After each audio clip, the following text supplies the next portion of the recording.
بار دیگر صلوات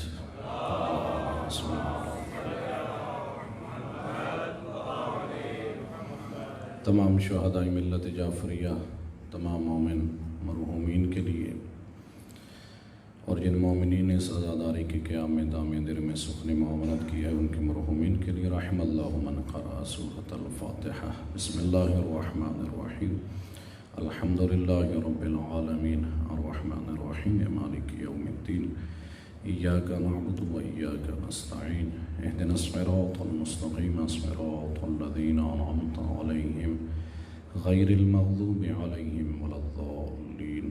بسم اللہ الرحمن الرحیم، قل هو اللہ احد اللہ الصمد، لم یلد ولم یولد ولم یکن له کفوا احد۔ بسم اللہ الرحمن الرحیم، قل هو اللہ احد اللہ الصمد، لم یلد ولم یولد ولم یکن له کفوا احد۔ بسم اللہ الرحمن الرحیم، قل هو اللہ احد اللہ الصمد، لم یلد ولم یولد ولم یکن له کفوا احد۔ اللہم اغفر للمؤمنین والمؤمنات والمسلمین والمسلمات الاحیاء منهم والاموات، اللہم تابع بیننا وبینہم بالخیرات، انک مجیب الدعوات، انک علی کل شیء قدیر۔ بلندتر صلوات۔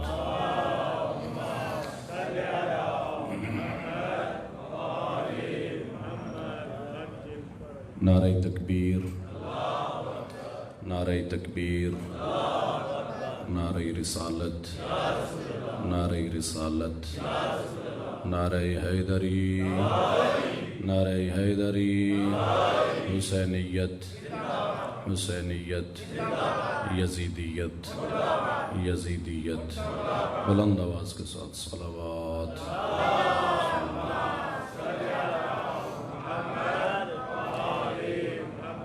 رب اشرح لی صدری ویسر لی امری واحلل عقدۃ من لسانی یفقہوا قولی۔ اعوذ باللہ من الشیطان الرجیم، بسم اللہ الرحمن الرحیم، الحمد للہ الذی جعلنا من المتمسکین بولایت علی بن ابی طالب، صلوات۔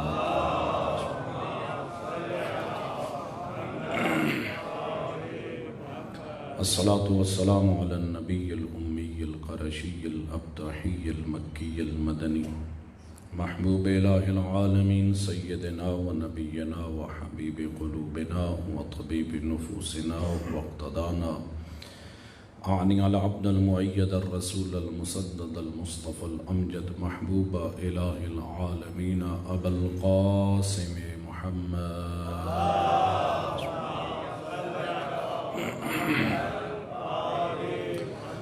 ثم الصلاة والسلام على أهل بيته الطيبين الطاهرين المعصومين، ولعنة الله على أعدائهم أجمعين ملعونين، أما بعد، فقد قال الله تعالى في كتابه الحكيم، أعوذ بالله من الشيطان الرجيم، بسم الله الرحمن الرحيم، قل لا أسألكم عليه أجرا إلا المودة في القربى۔ بلندتر صلوات۔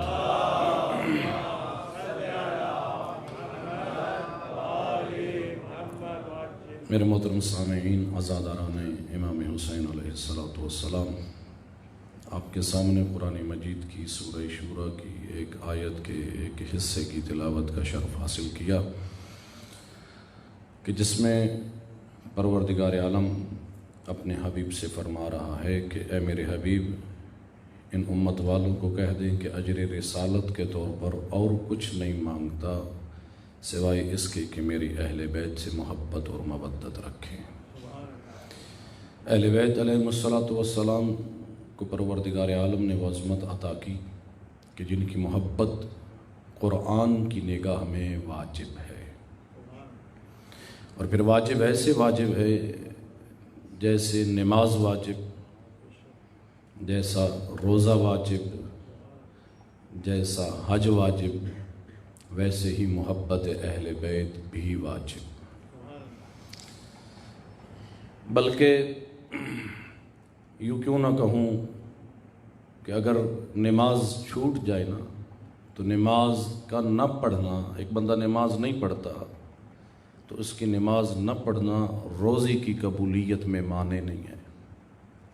ایک بندے نے نماز نہیں پڑھی، روزہ رکھ لیا تو پروردگار روزہ قبول فرما لے گا. روزہ نہیں رکھا، حج پہ چلا گیا، نماز بھی نہیں پڑھتا، روزہ بھی نہیں رکھا لیکن حج پہ چلا گیا، تو نماز کا ترک کرنا یا روزے کا ترک کرنا حج کی قبولیت میں مانع نہیں ہے.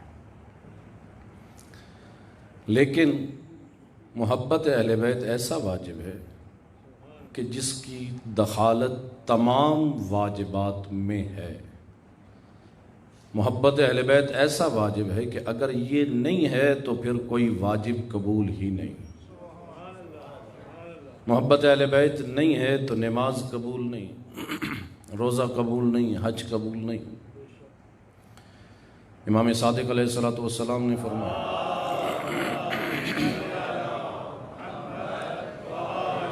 فرمایا کہ بنی الاسلام علی خمسۃ اشیاء، اسلام کی بنیاد 5 چیزوں پر ہے: الصلاۃ والصوم والحج والزکوٰۃ والولایہ. اسلام کی بنیاد 5 چیزوں پر ہے، نماز ہے، روزہ ہے، حج ہے، زکوٰۃ ہے اور ولایت اہل بیت ہے. یعنی جیسے نماز واجب، روزہ واجب، حج واجب، زکوٰۃ واجب، ویسے ہی ولایت اہل بیت بھی واجب، محبت اہل بیت بھی واجب.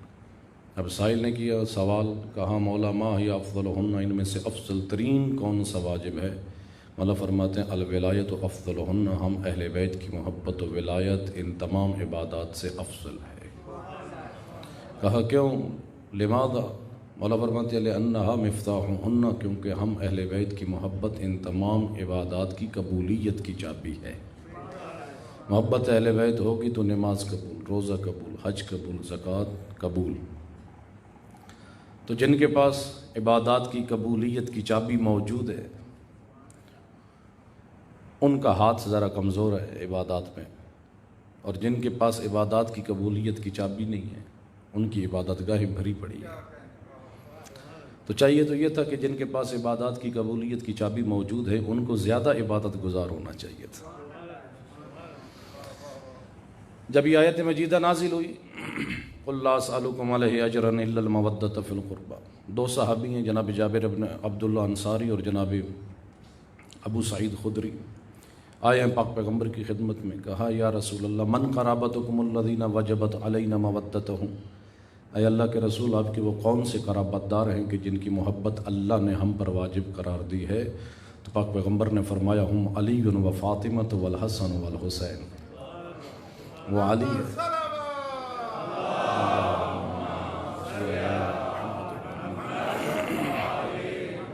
وہ علی ہیں، وہ فاطمہ ہیں، وہ حسن ہیں اور حسین ہیں.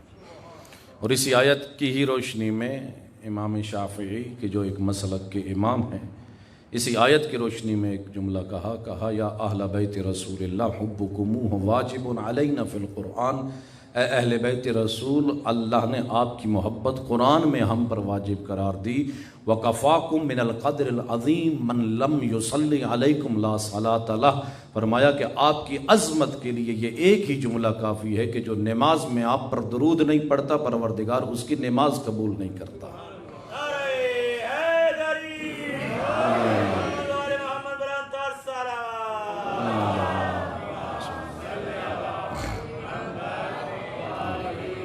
اور یہی تو فرق ہے اصحاب میں اور آل میں. اصحاب کا عزت اور احترام، لوگ کہتے ہیں کہ شیعہ اصحاب کا احترام نہیں کرتے. نہیں، ہم اصحاب کا احترام کرتے ہیں، اور جیسا شیعہ کرتا ہو شاید کوئی اور نہ کرتا ہو. اصحاب کے قدموں کی خاک ہماری آنکھوں کا سرما، اصحاب ہمارے سر کا تاج.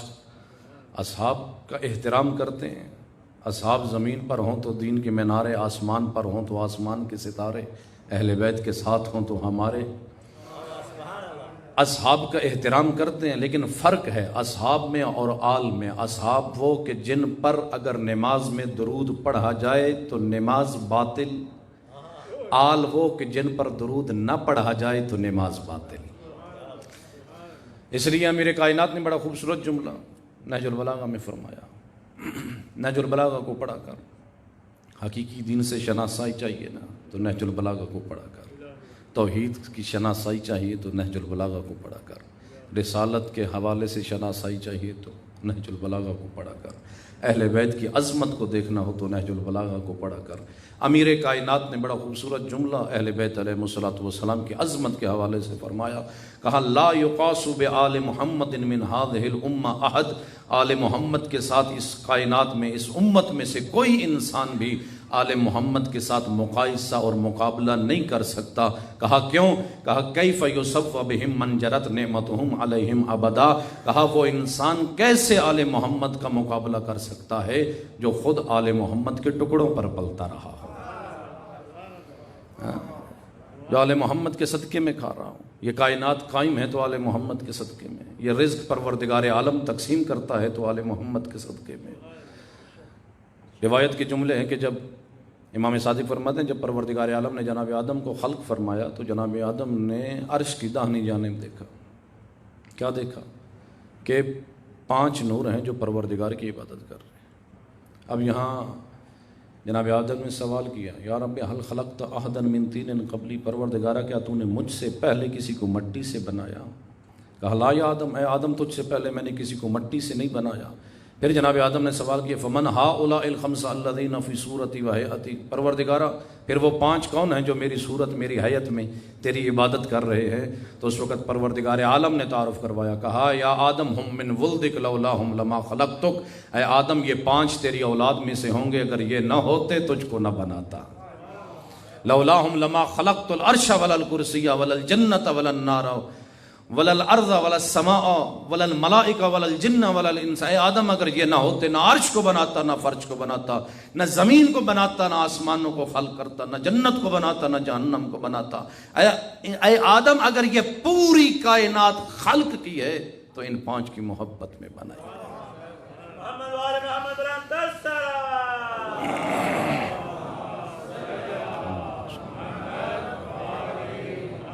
اور پھر تعارف بھی کروایا تھا کہ لہم خمسۃ اسماء اشتقت من اسماء، ان کے 5 نام میں نے اپنے 5 ناموں سے مشتق کیے۔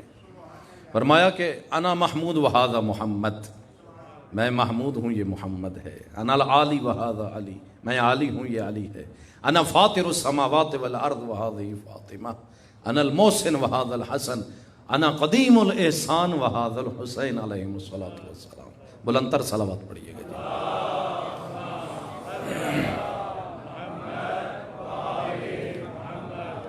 تو پوری کائنات ممنون احسان ہے اہل بیت کے، اور ممنون احسان کبھی محسن کی برابری نہیں کر سکتا۔ جو آل محمد کے ٹکڑوں پر پلتا رہا ہو وہ کبھی آل محمد کا مقابلہ کیسے کر سکتا ہے؟ اس لیے خود امیر کائنات نے فرمایا تھا قد علم المستحفظون من اصحاب النبی ان لیس لأحدہم منکبہ الا وشرکت فیہا وفضلتہا۔ مولا فرماتے ہیں اصحاب نبی یہ جانتے ہیں، اس بات سے واقف ہیں کہ اصحاب نبی میں سے جس صحابی کے پاس بھی کوئی فضیلت ہے، میں علی اس صحابی کے ساتھ اس فضیلت میں شریک ہوں، لیکن یہ شراکت برابر کی شراکت نہیں، وفضلتہا، بلکہ میں علی اس صحابی سے اس فضیلت میں افضل بھی ہوں۔ لیکن مولا فرماتے ہیں ولی سبعون فضائل لم یشرکنی احد منہم، لیکن میری 70 فضیلتیں ایسی ہیں کہ اصحاب نبی میں سے کوئی صحابی بھی ان 70 فضائل میں میرے ساتھ شریک نہیں ہے، اس میں اکیلا علی ہے۔ مولا فرماتے ہیں پھر وہ گنوائی ہیں، ایک ایک کر کے گنوائی، وہ چند گنواؤں گا آپ کے سامنے۔ مولا فرماتے ہیں کہ بیت اللہ میں ولادت کسی اور صحابی کی نہیں ہوئی، یہ پروردگار عالم نے مجھے شرف عطا فرمایا کہ بیت اللہ میں میری ولادت ہوئی۔ اور دوسری مولا فرماتے ہیں اخذ رسول اللہ من ابی فی صبایا، اللہ کے رسول نے مجھے اس وقت اپنی گود میں لیا جب میں ابھی بچہ تھا۔ پتہ یہ چلا کہ میں آیا تو اللہ کے گھر میں، لیکن پروان چڑھا تو اللہ کے رسول کے گھر میں۔ اخذ رسول اللہ من ابی فی صبایا، اللہ کے رسول نے مجھے اپنے گود میں اس وقت لیا اور میرے بابا سے لیا جب میں ابھی بچہ تھا، اور کہا جب اللہ کے رسول نے مجھے اپنی گود میں لے لیا اور میری پرورش کرنا شروع کر دی، کنت اکیلہ، یہ نہج البلاغہ کا خطبہ آپ کے سامنے پڑھ رہا ہوں۔ مولا فرماتے ہیں جب اللہ کے رسول نے مجھے اپنی گود میں لیا، کنت اکیلہ، میں اللہ کے رسول کا ہم نوالا بن گیا، وکنت شریبہ، میں اللہ کے رسول کا ہم پیالہ بن گیا۔ فرمایا کنت مونسہ، اللہ کا رسول مجھ سے انس کیا کرتے تھے، وَكُنْتُ مُحَدَّثَهُ، اللہ کا رسول مجھ سے گفتگو کیا کرتے تھے، مجھے علم الہی عطا کیا کرتے تھے، اسرار الہی عطا کیا کرتے تھے۔ پھر فرمایا کہ یکنفونی علی فراشہ یشمنی ریحہ، اللہ کا رسول مجھے خوشبو رسالت سنگھایا کرتے تھے۔ وَيَكْنِفُونِي عَلَى فِرَاشِهِ، اللہ کا رسول مجھے اپنے پہلو میں اپنے بستر پر لٹایا کرتے تھے۔ یمسنی جسدہ، اللہ کا رسول اپنے جسد کو میرے جسد کے ساتھ مس کیا کرتے تھے۔ یمضغ شیئا ثم یلقمنی ہے، فرمایا کہ اللہ کا رسول غذا کے چھوٹے چھوٹے لقمے بنا کے اپنے دانتوں میں چبا کے میرے منہ میں رکھا کرتے تھے۔ اللہ اکبر۔ پھر فرمایا کہ لعاب رسالت سے وہ مزین ہوئی ہوئی خوراک میرے جب اندر جاتی، کہا کہ پاک پیغمبر فرمایا کرتے تھے، کہا کہ اے علی یرفع لی کل یوم علما من اخلاقہ ثم امرنی بالاقتداء، امیر کائنات فرماتے ہیں روزانہ اخلاق کا ایک علم میرے لیے بلند کرتے اور پھر مجھے کہتے اے علی جیسے میں کرتا جاؤں ویسا تو کرتا جا۔ پھر فرمایا کہ اتبعہ اتباع الفصیل اثر امہ، میں اللہ کے رسول کی پیروی ایسے کیا کرتا تھا کہ جیسے اونٹنی کا بچہ اپنے ماں کے پیچھے پیچھے چلا کرتا ہے۔ اگلا جملہ بڑا عظیم فرمایا، کہا ما وجد علی فی قول کذبۃ ولا فی فعل خلطا، اللہ کے رسول نے آج تک میرے کسی قول کے اندر جھوٹ نہیں پایا اور آج تک اللہ کے رسول نے میرے کسی فعل میں غلطی نہیں پائی۔ پتہ یہ چلا علی جو کہتے ہیں حق کہتے ہیں، جو کرتے ہیں حق کرتے ہیں۔ امیر کائنات کی پوری زندگی حق پر گزری اور حق پر ایسے ہی گزری ہے کہ پاک پیغمبر نے فرما دیا علی مع الحق والحق مع علی، علی حق کے ساتھ ہے، حق علی کے ساتھ ہے۔ لوگوں کی شناخت کا معیار حق ہے لیکن حق کی معیار، حق کی شناخت کا معیار علی ابن ابی طالب ہے۔ دعا کی ہے پاک پیغمبر نے، اللہم ادر الحق کا ہے ثم ادار علی، میرے اللہ حق کو ادھر پھیر دے جدھر میرا بھائی علی مڑتا چلا جاتا ہے۔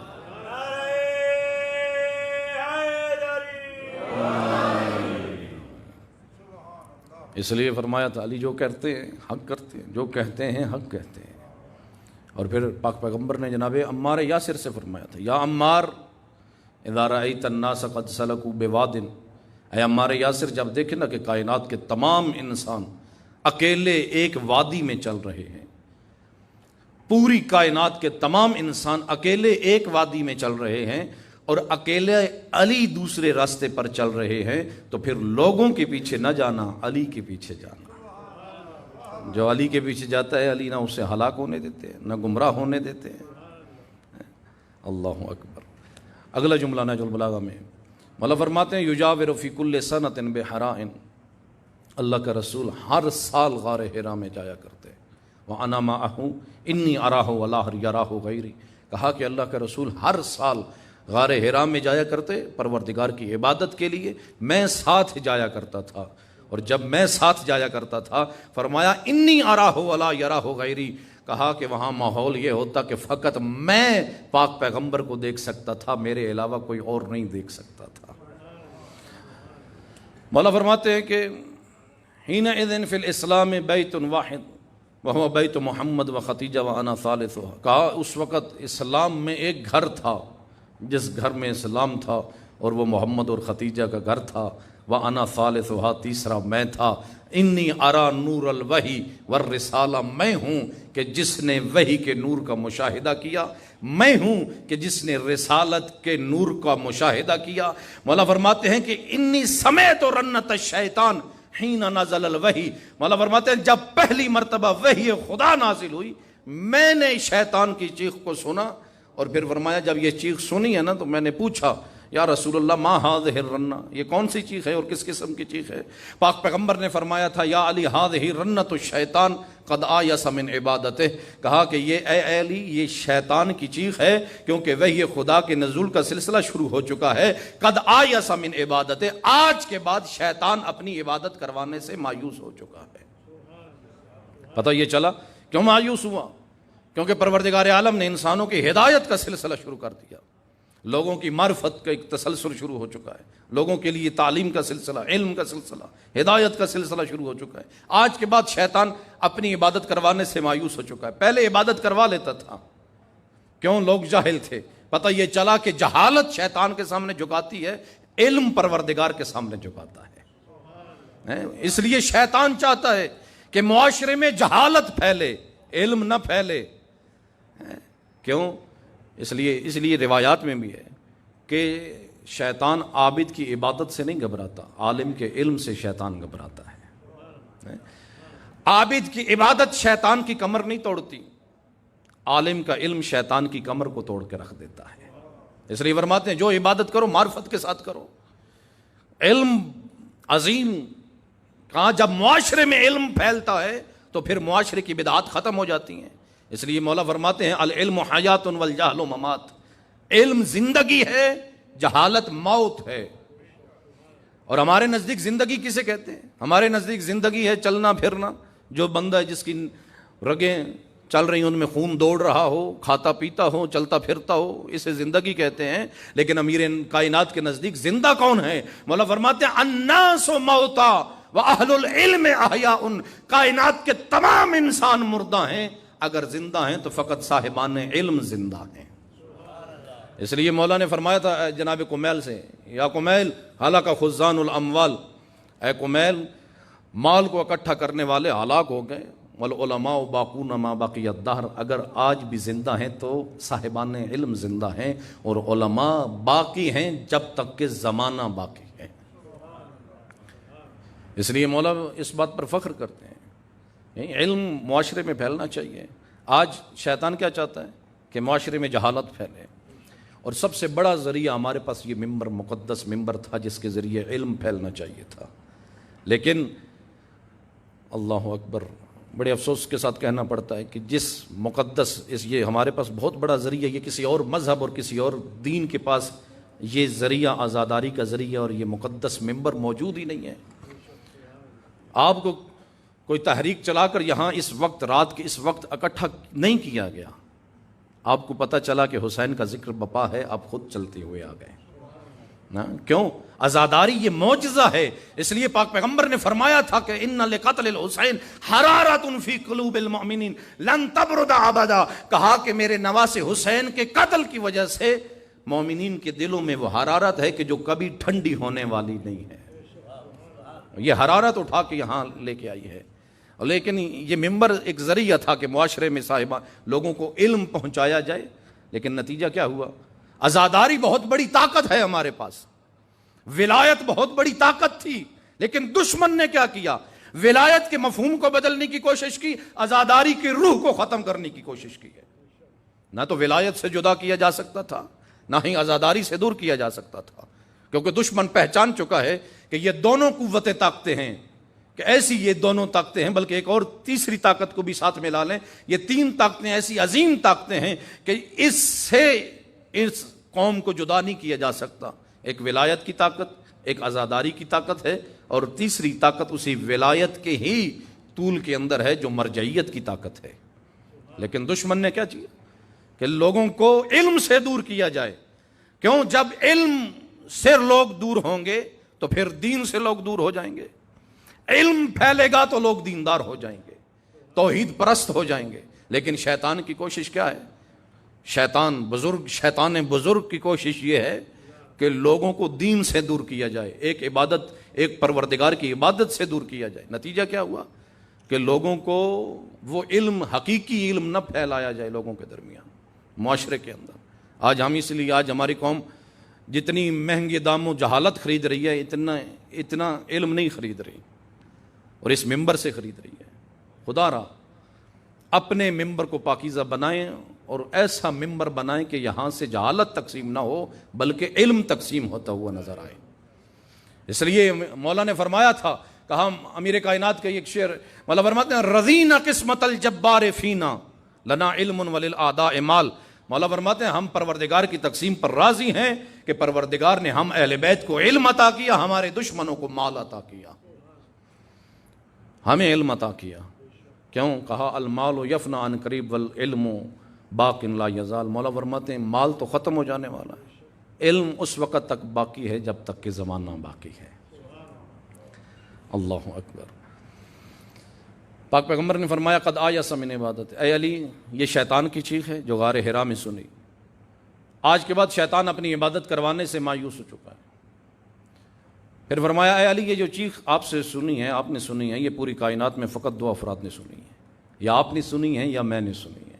کیوں؟ یا علی انت تسمع ما اسمع وانت ترى ما ارى، اے علی تو وہی سنتا ہے جو میں محمد سنتا ہوں، اے علی آپ وہی دیکھتے ہیں جو میں محمد دیکھتا ہوں۔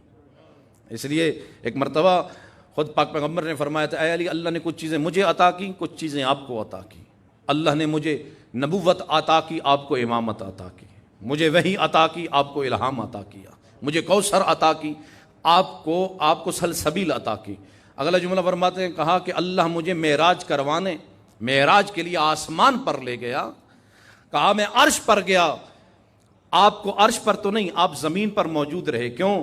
زمین پر ایک حجت خدا کا ہونا ضروری ہے۔ جب اللہ کا رسول عرش پر گئے تو امیر کائنات زمین پر موجود ہیں۔ کیوں؟ خود معصوم کی روایت لولا الحجہ لساخت الارض بآلہا، اگر زمین پر حجت خدا نہ ہو یہ زمین باقی رہ ہی نہیں سکتی۔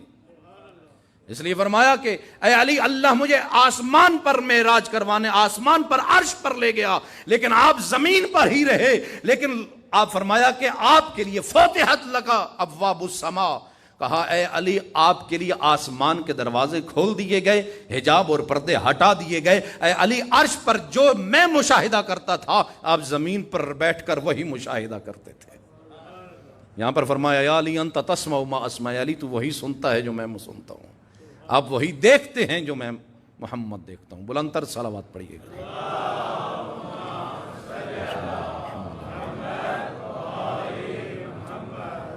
امیر کائنات فرماتے ہیں مجھ جیسا کون، میری پرورش ہوئی تو گود رسالت میں، اور میں پروان چڑھا تو لعاب رسالت چوس کے پروان چڑھا۔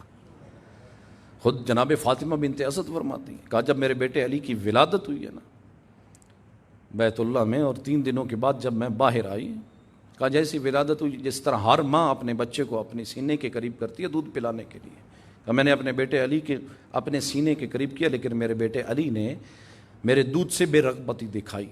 لیکن کہا جب 3 دنوں کے بعد میں باہر آئی اور علی ابن ابی طالب جیسی گود رسالت میں آئے، جیسی ہی امامت گود رسالت میں آئی، بی بی فرماتی ہیں کہ اس وقت اللہ کے رسول نے اپنی زبان علی ابن ابی طالب کے منہ میں رکھی، علی نے بے ساختہ چوسنا شروع کر دیا۔ اس لیے جب امیر کائنات نے سلونی کا دعویٰ کیا نا کہ لوگوں جو کچھ پوچھنا ہے پوچھ لو، انی اعلم طرق السماوات من طرق الارض، میں زمین کے راستوں سے بہتر آسمان کے راستے جانتا ہوں۔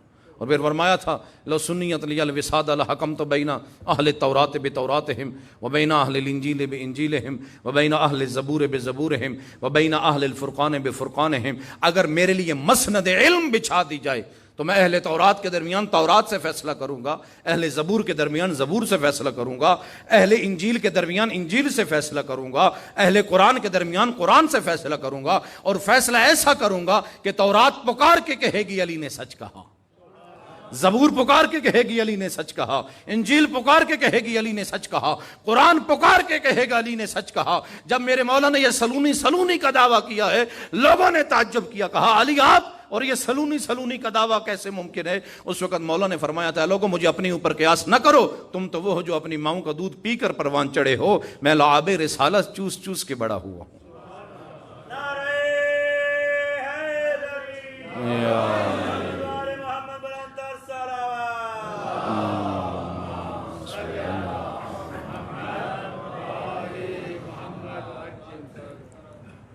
دوسری صفت مولا فرماتے ہیں وہ 70 صفات یاد ہے نا، 70 وہ صفات کہ جو اصحاب نبی میں سے فقط امیر کائنات علی ابن ابی طالب میں پائی جاتی ہے اور اس کا کوئی اور حامل نہیں ہے۔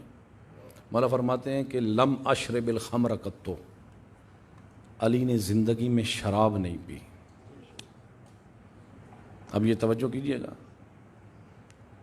یہ کون سی صفات ہیں کہ جو فقط امیر کائنات میں پائی جاتی ہیں اصحاب نبی میں سے؟ کہا زندگی میں علی نے شراب نہیں پی، اور یہ کس دور کی بات ہے؟ جس دور میں شراب عام تھی، پانی کی طرح پی جاتی تھی۔ یہ اس دور کی بات ہے کہ جس دور کے اندر اگر بزرگان اسلام کی کلمات پڑھیں تو بزرگان اسلام کہتے ہیں کہ ہم اس وقت تک سفر نہیں کر سکتے تھے کہ جب تک کہ شراب کے مشکیزیں ہمارے ساتھ نہیں ہوتے تھے۔ آج آپ سفر کے لیے نکلیں تو پانی ساتھ رکھ لیتے ہیں، اس دور کے اندر لوگ اپنے ساتھ شراب رکھ لیا کرتے تھے، شراب پی جاتی تھی عمومی طور پر۔ بلکہ بزرگان اسلام کہتے ہیں اسلام آیا تدریجاً، آہستہ آہستہ احکامات تدریجی طور پر آئے ہیں، کہا چیزیں آہستہ آہستہ جو حرام تھیں حرام ہوئیں، جھوٹ حرام ہوا، غیبت حرام ہوئی، آہستہ آہستہ چیزیں حرام ہوتی گئیں۔ بزرگان اسلام کہتے ہیں ہر چیز، ہر حرام محرم چیز کی حرمت کو ہمارے لیے قبول کرنا آسان تھا، لیکن لم یحرم شیء اشد من الخمر، شراب کی حرمت کو قبول کرنا آسان نہیں تھا۔ یعنی جب لوگ عادی ہوں گے تو پھر اس کے لیے اس کی حرمت کو، اس کو چھوڑنا آسان نہیں ہے۔ آج آپ تصور کریں مثال کے طور پر جو سگریٹ کے عادی ہیں کہ آج اگر سگریٹ حرام کر دی جائے تو ان کے لیے کتنی مشکل بن جائے گی، یا چائے حرام کر دی جائے جس انداز میں آج لوگ ہمارے عادی ہیں چائے کے، تو لوگوں کے لیے مشکل ہے۔ اس دور کے اندر شراب اسی انداز میں پی جاتی تھی، لیکن جب شراب حرام ہوئی تو بزرگان اسلام کہتے ہیں لم یحرم شیء اشد من الخمر، شراب کی حرمت سے بڑھ کر شدید حرمت ہمارے لیے نہیں تھی، شراب کی حرمت کو قبول کرنا آسان نہیں تھا۔ فقط اس دور میں شراب پی جاتی تھی، آج بھی پی جاتی ہے، پیتے ہیں لوگ۔ سور نہیں کھانا، شراب پی لینی ہے، خنزیر نہیں کھانا، رشوت کھا لینی ہے، خنزیر نہیں کھانا، لوگوں کے حقوق کھا لینے ہیں، لوگوں کے حق غصب کر لینے ہیں۔ یہ دوغلی پالیسی اور دو رنگی نہیں ہے دین کے اندر، اپنے پورے وجود پر دین کو نافذ کر دو، اپنے پوری زندگی میں دین کو نافذ کر دو۔ یہ اس دور کی بات ہے کہ جس دور کے اندر تاریخ میں ملتا ہے کہ مائیں اپنے بچوں کو شراب کی گھٹی لگایا کرتی تھیں، شراب کی گھٹی۔ اب مجھے کہنے دیجئے کہ فرق تو ہو گیا اس میں کہ جس کو شراب کی گھٹی ملی اور اس میں کہ جس کو لعاب رسالت کی گھٹی ملی۔ اللہ اکبر۔ شراب کے حوالے سے دو آیات سماعت فرمائیں۔ کہا کہ یسألونک عن الخمر والمیسر قل فیہما اثم کبیر، اے میرے حبیب یہ آپ سے شراب اور جوئے کے بارے میں سوال کرتے ہیں، ان کو کہہ دیں کہ ان دونوں کے اندر گناہ کبیرہ ہے، شراب کے اندر بھی اور جوئے کے اندر بھی گناہ کبیرہ، ان سے اپنے آپ کو بچاؤ۔ انما الخمر والمیسر والانصاب والازلام رجس فاجتنبوہ، یہ شراب، یہ جوا، یہ پانسے، یہ جوئے کے آلات، یہ سب کچھ نجاست ہے، فاجتنبوہ، ان تمام نجاستوں سے اپنے آپ کو بچا کے رکھ۔ پاک پیغمبر فرماتے ہیں لا تجالسوا علی مائدۃ علیہا یشرب الخمر، اپنے نوجوانوں کے لیے پیغام دے رہا ہوں، کبھی اس دسترخوان پر بھی مت بیٹھو جس دسترخوان پر شراب پی جا رہی ہو۔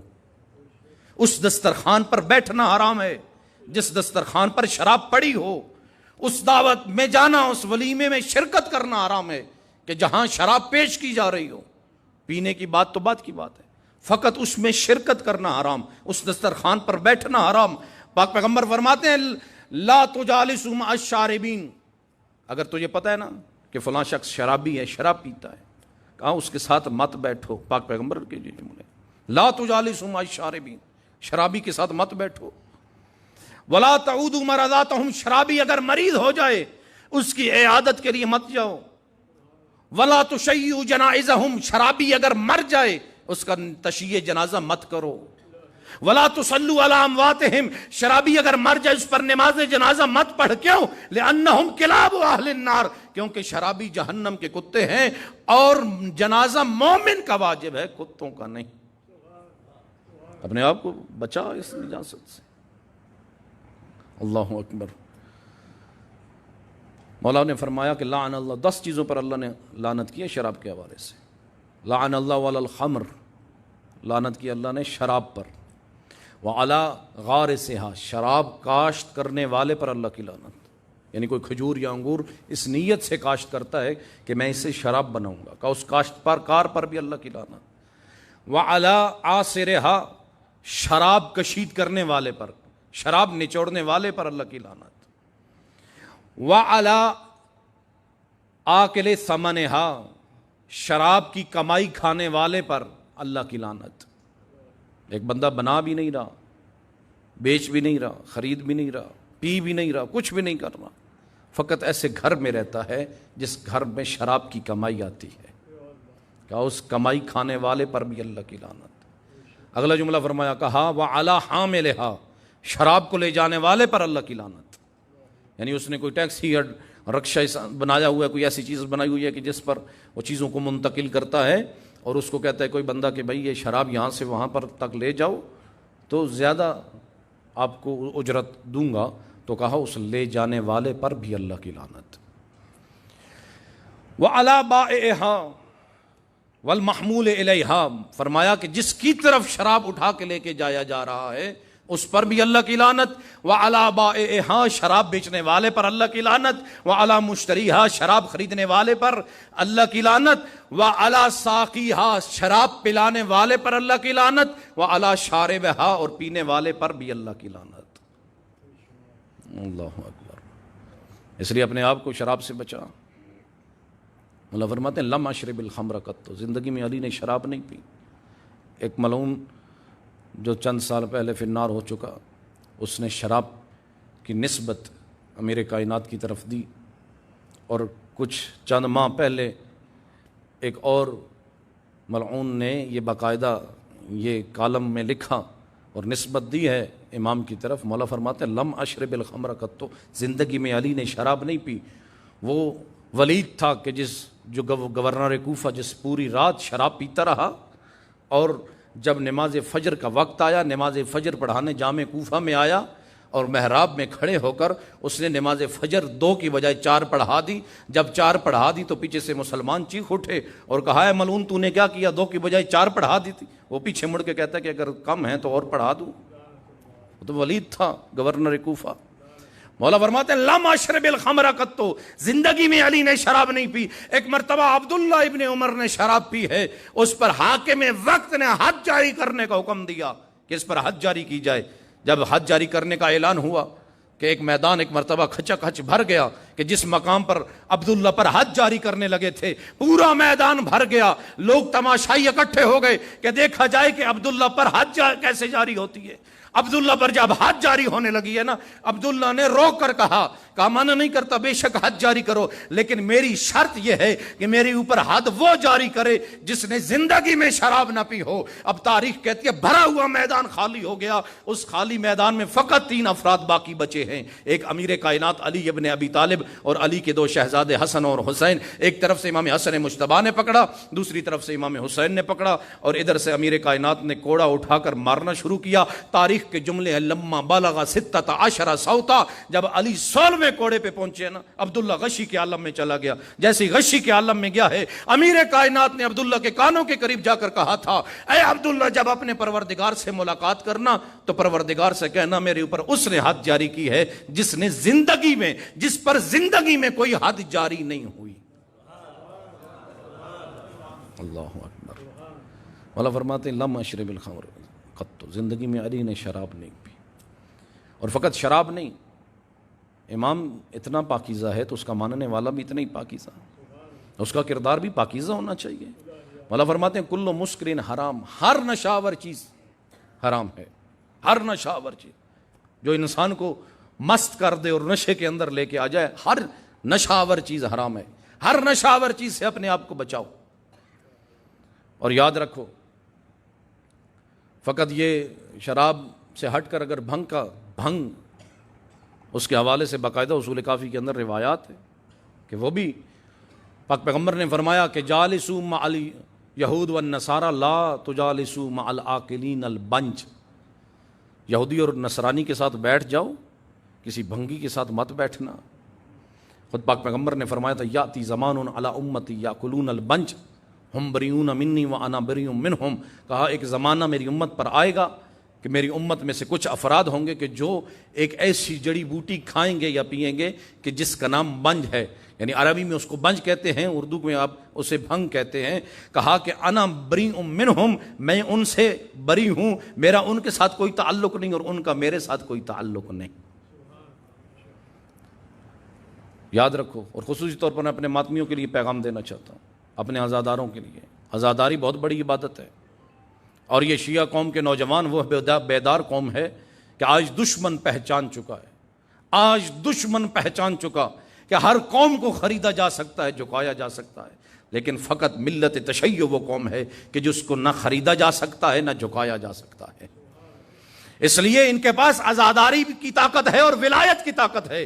ولایت ان کو ٹوٹنے نہیں دیتی، عزاداری ان کو ظالم کے سامنے جھکنے نہیں دیتی، ظالم کے سامنے کھڑا کر دیتی ہے عزاداری۔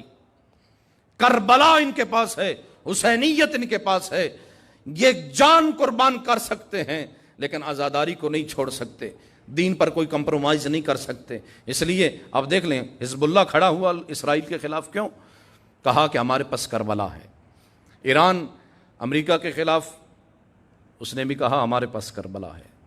عراق داعش کے خلاف اس نے بھی کہا ہمارے پاس کربلا ہے۔ پتہ یہ چلا دشمن سمجھ گیا، دشمن سمجھ گیا کہ اگر کوئی بیدار قوم ہے تو وہ ملت تشیع ہے، اس کا نوجوان بیدار ہے، اس کی خواتین بیدار ہیں، اس کی خواتین زینب کے کردار پر ہیں کہ جو زینب کے یزید کے سامنے آ کر بی بی نے کہا تھا یا یزید کد قیدک وسع سعیک لا تمحو ذکرنا ولا تمیت وحینا، اے یزید جو کچھ کرنا ہے کر لے، نہ تو اہل بیت کے ذکر کو مٹا سکتا ہے نہ اللہ کے دین کو ختم کر سکتا ہے۔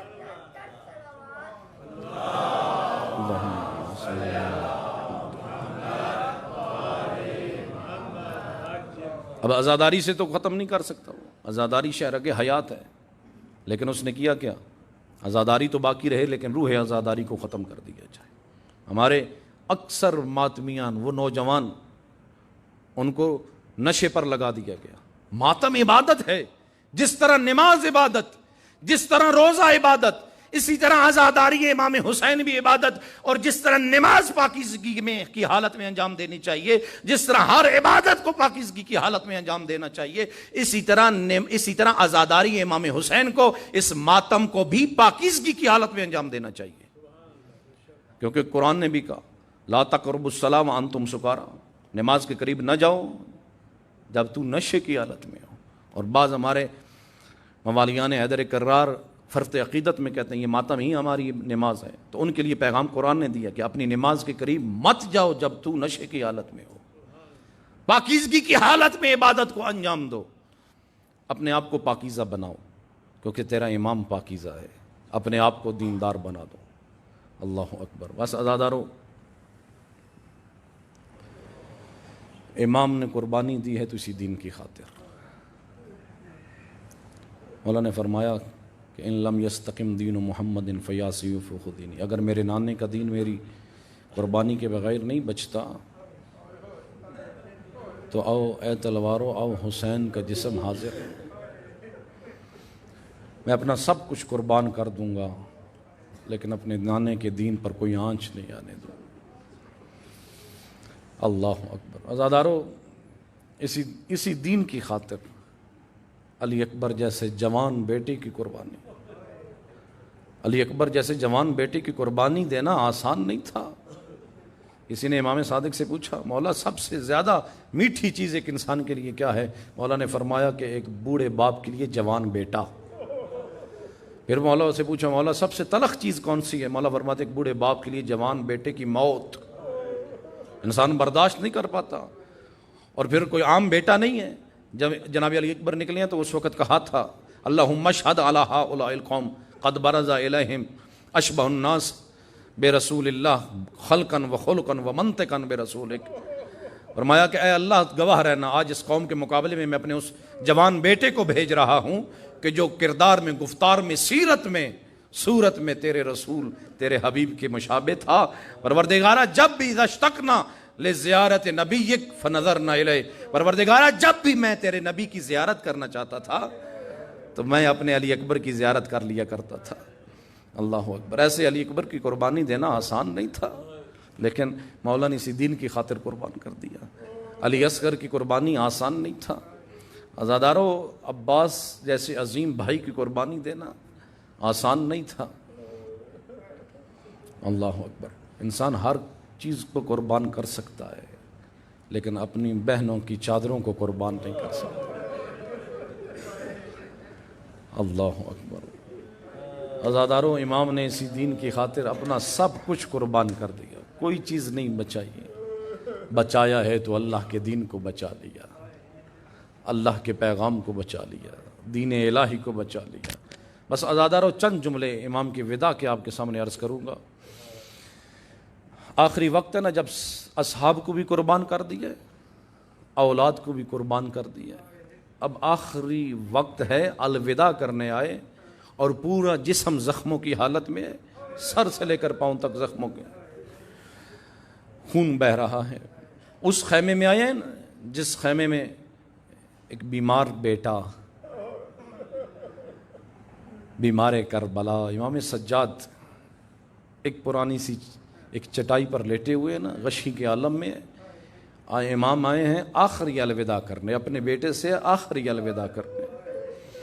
جیسے خیمے میں گئے نا، اپنے جناب امام سجاد کے ہاتھوں پر ہاتھ رکھا، اور جیسے یہ ہاتھ رکھا ہے نا، امام سجاد نے آنکھیں کھولی، جیسے آنکھیں کھولی کیا دیکھا؟ سامنے ضعیف باپ کھڑا ہے، اور حالت کیا ہے؟ سر سے لے کر پاؤں تک زخموں کے عالم میں ہے۔ دعا کیا کر کبھی کسی جوان بیٹے کو یہ عالم دیکھنے کو نہ ملے، اور پھر کوئی عام بیٹا نہیں ہے امام سجاد کہ امام حسین زخموں کی حالت میں ہے، سر سے لے کر پاؤں تک۔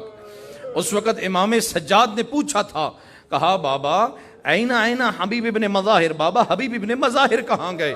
آپ کی یہ حالت، کہا بیٹا قد قتل، وہ شہید ہو گئے۔ پھر پوچھا بابا اینا علی الاکبر، علی اکبر کہاں گئے؟ کہا بیٹا قد قتل، وہ بھی شہید ہو گئے۔ بابا آپ کی یہ حالت، اینا عمنا العباس، بابا عباس کہاں گئے؟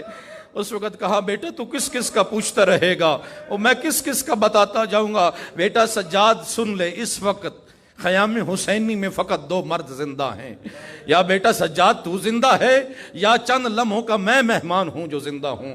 عزادارو یہ سننا تھا۔ امام سجاد نے جناب زینب سے کہا، پھوپھی اماں مجھے عصا لا دیجئے، مجھے تلوار لا دیجئے۔ پوچھا آقا نے، کہا بیٹا عصا کے سہارے کیا کرو گے؟ تلوار کے سہارے کیا کرو گے؟ مولا نے کہا تھا بابا عصا کے سہارے سے کھڑا ہوں گا، تلوار کے سہارے سے لڑوں گا، آپ کا دفاع کروں گا۔ عزادارو یہ سننا تھا۔ امام حسین نے کہا بیٹا سجاد یہ تیرا میدان جہاد نہیں ہے، بیٹا سجاد یہ تیرا میدان جہاد نہیں ہے، تیرا میدان جہاد اس سے کہیں سخت ہے۔ تیرا میدان جہاد کوفہ کے بازار ہیں، شام کے دربار ہیں۔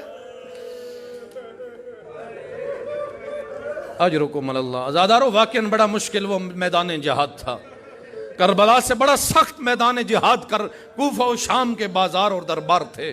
عزادارو مدینہ سے لے کر مکہ تک، مکہ سے لے کر کربلا تک کسی مقام پر امام حسین نے یہ نہیں کہا کاش میری ماں نے مجھے پیدا نہ کیا ہوتا۔ عزادارو علی اکبر کے سینے سے برچھی نکالنا آسان نہیں تھا، لیکن یہ دعا نہیں کی کاش میری ماں نے مجھے پیدا نہ کیا ہوتا۔ علی اصغر کے گلے سے تیر کی نوکیں نکالنا آسان نہیں تھا، لیکن یہ نہیں کہا کاش میری ماں نے مجھے پیدا نہ کیا ہوتا۔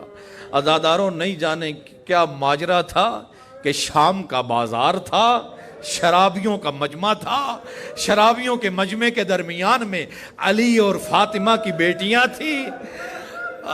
اللہ اکبر۔ عزادارو اجرکم اللہ، نبی زادیاں تھی، ننگے سر تھا۔ جب یہ منظر دیکھا ہے نا برداشت نہیں کر پائے، ایک مرتبہ بین کیا ہے امام سجاد نے اور کہا یا لیتنی امی لم تلدنی امی لمثل هذا اليوم، کاش میری ماں نے مجھے پیدا ہی نہ کیا ہوتا اور ننگے سر نبی زادیوں کو نہ دیکھتا۔ اجرکم اللہ، اجرکم اللہ۔ عزادارو امام سجاد سے الوداع کرنے کے بعد اس خیمے میں آئے ہیں جہاں جناب زینب عالیہ موجود ہے۔ جناب زینب عالیہ سے الوداع کرنے لگے ہیں نا، تو اس وقت پہلا جملہ کہا بہن زینب ایتینی بثوب عتیق، ایک پھٹا ہوا لباس لا دیجئے۔ جناب زینب نے پوچھا تو ہوگا کہ اے بھائی حسین آپ تو وہ ہیں کہ جن کا لباس جنت سے آتا، آج آپ پھٹا ہوا لباس؟ اس وقت میرے مولا نے کہا کہ اے بہن یہ کرائے کے قاتل ہیں لکئی لا یجرد بعد قتلی، مجھے ڈر ہے کہ میری شہادت کے بعد کہیں میرے جسم سے میرے لباس کو اتار نہ لیا جائے، اس لیے مجھے پھٹا ہوا لباس۔ اس وقت زیب تن کیا ہے نا، اب نکلنے لگے ہیں باہر، تو اس وقت جناب زینب عالیہ نے کہا مہلن مہلن یا اخی، اے بھائی حسین ایک مرتبہ انتظار کیجئے۔ جیسے خیمے سے باہر نکلنے لگے ہیں نا، جناب زینب عالیہ نے کہا کہ انتظار کیجئے۔ آقا حسین کھڑے ہوئے اور پھر پوچھا بہن زینب کیا بات ہے؟ جناب زینب عالیہ نے کہا کہ بھائی حسین مجھے میری ماں کی وصیت یاد آ گئی۔ کہا میری ماں نے وصیت کیا کی تھی؟ آقا زادی فرماتی ہیں، بی بی فرماتی ہیں کہ بھائی حسین جب آخری وقت تھا نا میری ماں کا، میری ماں نے مجھے وصیت کی تھی کہ اے زینب جب آخری مرتبہ الوداع کرنے آئی نا میرا حسین تو میں موجود نہیں ہوں گی، میری طرف سے میرے حسین کے گلے کے بوسے دینا۔ کہا اس لیے کیونکہ اس گلے پر شمر کے خنجر نے چلنا ہے۔ عزادارو بی بی نے بوسے دیے، پھر آقا حسین نے کہا بہن زینب مجھے میرے بابا کی وصیت یاد آ گئی۔ کہا میرے بابا نے وصیت کیا کی تھی؟ کہا 21 رمضان کا دن تھا، جب آخری وقت تھا، میرے بابا نے مجھے آخری وقت میں کہا تھا اے حسین بیٹا جب آخری مرتبہ الوداع کرنے لگو نا میری بیٹی زینب کے بازوؤں کے بوسے لینا، کیونکہ ان بازوؤں پر رسیوں کو پہنایا جانا ہے۔ عزادارو ایک مرتبہ وصیت پر عمل کیا گیا اور آئے ہیں اس خیمے میں کہ جہاں تمام بیویاں موجود ہیں۔ یا زینب و یا ام کلثوم و یا رقیہ علیکن منی سلام، اے زینب اے رقیہ اے ام کلثوم آپ پر آخری سلام ہو۔ عزادارو الوداع کرنے کے بعد خیمے سے باہر آئے ہیں، سامنے گھوڑا کھڑا ہے۔ ایک مرتبہ گھوڑے پر سوار ہونے سے پہلے نظر یمینا و شمالا، کبھی دائیں دیکھتے ہیں کبھی بائیں دیکھتے ہیں، اور ایک مرتبہ کہتے ہیں کہاں ہو میرے گھوڑ سوارو، کہاں ہو اے حبیب ابن مظاہر، کہاں ہو اے مسلم ابن اوسجہ، کہاں ہوئے علی اکبر، کہاں ہوئے عباس، جب تم جا رہے تھے میں تھا جو سوار کرنے والا تھا، اے کہاں ہو آج کون ہے جو مجھے سوار کروائے گا۔ عزادارو یہ جملہ کہنا تھا، ایک پردہ دار خاتون خیمے کے دامن سے باہر آئی، کہا کہ بھائی حسین میں ہوں جو آپ کو سوار کرواؤں گی۔ عزادارو آقا نے کہا ہوگا اے بہن آج آپ سوار کروائیں گی، کل 11 دن شروع ہوگا نا، 11 محرم کا دن طلوع ہوگا، کون ہوگا جو بے پلانے اونٹوں پر آپ کو سوار کروائے گا؟ اجرکم اللہ۔ عزادارو مولا گھوڑے پر سوار ہوئے نا، گھوڑا چند قدم آگے چلا، گھوڑا چند قدم آگے چلا نا، گھوڑا رک گیا۔ جیسے ہی رکا امام نے ایک جملہ کہا کہ اے میرے گھوڑے صبح سے میرا اصحاب مجھے چھوڑ کے چلے گئے، میری اولاد مجھے چھوڑ کے چلی گئی، میرے بیٹے قربان ہو گئے، اے گھوڑا کیا تو نے اب میرا ساتھ چھوڑ دیا؟ گھوڑا بے زبان جانور تھا، اپنی گردن کو جھکا لیتا ہے۔ جیسے گردن کو جھکایا نا، مولا نے کیا دیکھا؟ گھوڑے کی اگلی دونوں ٹانگوں کے ساتھ 4 سال کی بیٹی ہے، اجرکم اللہ، 4 سال کی بیٹی ہے، اپنے باہوں میں لیا ہوا ہے۔ عزادارو اس وقت میرے مولا گھوڑے کی زین سے زمین پہ آئے ہیں اور اپنی بیٹی سکینہ کو سینے سے لگایا۔ کہا جناب سکینہ نے پوچھا تھا بابا کہاں جا رہے ہیں؟ عزادارو بڑی محبت ہے جناب سکینہ کو، بڑی محبت ہے، اور خصوصی طور پر امام حسین کے سینے سے بڑی محبت ہے۔ آقا نے اپنے سینے سے لگایا سکینہ کو۔ جناب سکینہ نے پوچھا بابا کہاں جا رہے ہیں؟ آقا نے فرمایا تھا بیٹا سکینہ تیرے لیے پانی لینے جا رہا ہوں۔ عزادارو یہ سننا تھا، جناب سکینہ نے کہا تھا بابا اب آپ کی سکینہ پیاسی نہیں ہے، بابا جو جا رہا ہے نا واپس نہیں آ رہا، علی اکبر گئے ہیں واپس نہیں آئے، چچا عباس پانی لینے گئے ہیں واپس نہیں آئے، بابا اب آپ کی سکینہ پیاسی نہیں ہے۔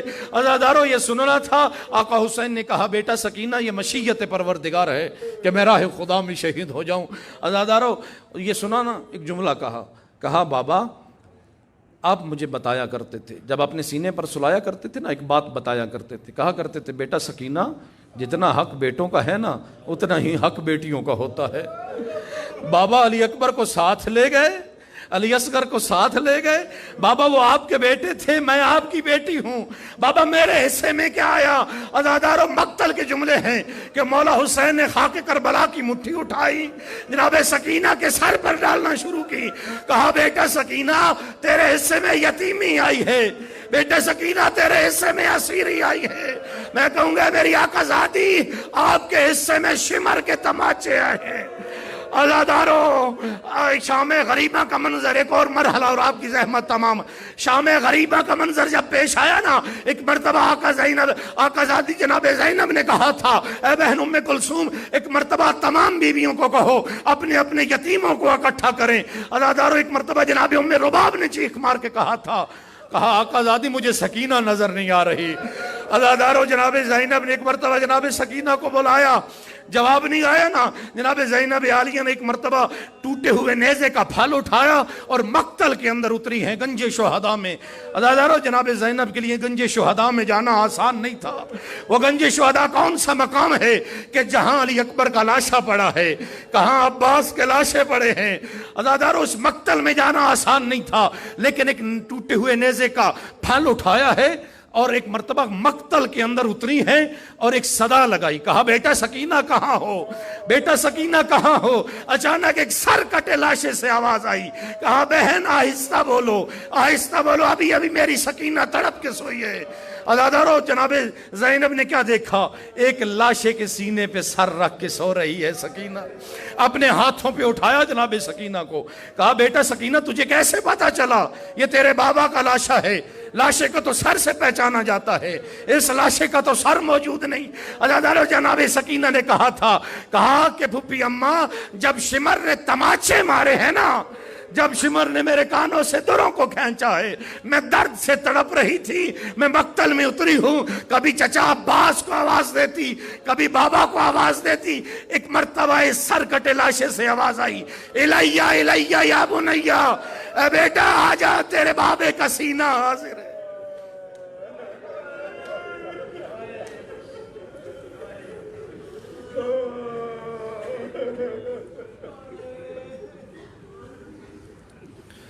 اعلیٰ لعنت اللہ علی القوم الظالمین وسیعلم الذین ظلموا ای منقلب ینقلبون۔ پروردگار ہماری اس قلیل سے عبادت کو اپنی بارگاہ میں قبول و منظور فرما۔ پروردگار عالم حاضرین مجلس کی تمام حاجات کو پورا فرما۔